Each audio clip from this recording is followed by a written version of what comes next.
This is the Bose Soundlink Revolve Plus 2. It comes with a lot of interesting features and some good sounding audio with a very portable build. There's a lot to like about it, but can it really deliver? And after you get it, what should you be expecting? The Bose Soundlink Revolve Plus 2 is a relatively small speaker that comes with a smooth 360-degree design, and it's meant to sit vertically. I think the build quality is sturdy, and it comes with a lantern-like shape made from a perforated anodized aluminum grille with no seams, which protects the driver, although it tends to collect fingerprints. It also comes with silicone-coated end tips for enhanced durability, so it should be able to survive a couple accidental drops. I thought the woven fabric handle was easy to carry, and the lightweight frame provides phenomenal portability. Even more, it comes with an IP55 dust and water resistance rating, which means it's weatherproof and it can withstand some splashes, so it's perfect for outdoor use.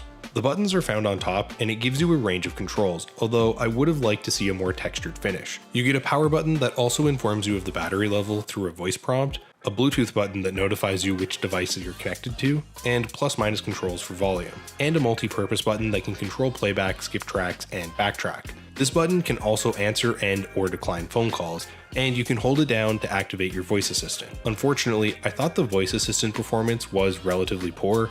It lacks a built-in Alexa or Google Assistant, and it uses the one that you have on your smartphone. So it wasn't especially responsive, but it was still convenient to have. It comes with a Bluetooth 4.1 connection, and I found this to be relatively strong and reliable with no drops or interruptions, although I would have liked to see Bluetooth 5.0 for the price. You get a solid range of 30 feet, so you don't have to worry about moving back and forth with the paired device, but this offers some freedom compared to the wired Bose Home Speaker 500. It also has multi-point pairing support, which allowed me to connect two devices simultaneously and smoothly switch back between the audio sources. This connection is also low latency, and it works very well with iPhone and Android devices, which makes it adequate for watching videos. It even provides a USB port for a wired connection and a 3.5mm aux jack for legacy devices. I think the battery life is one of the biggest strengths, and it's impressive considering the small size. It delivers 17 hours of continuous playback, but this depends on your volume levels and settings. A full charge is relatively quick, and it takes around 4 hours. It also comes with a handy auto-off feature that powers down after a specific period of inactivity, and you can adjust that length of time to wait between 5 minutes and 3 hours. Or you can disable the feature entirely, using the companion app. You even get a battery level light under the power button.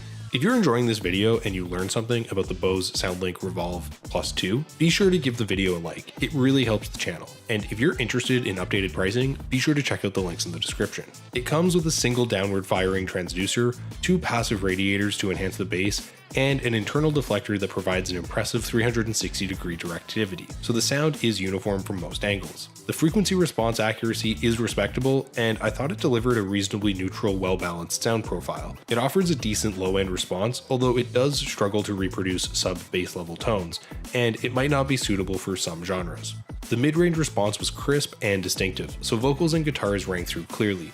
I also noted that it can be impressively loud, but some compression artifacts are present at maximum volume, and the stereo content must be downmixed. The Bose companion app is solid, and it's compatible with both iOS and Android devices, but I believe a customizable EQ would have been a useful addition.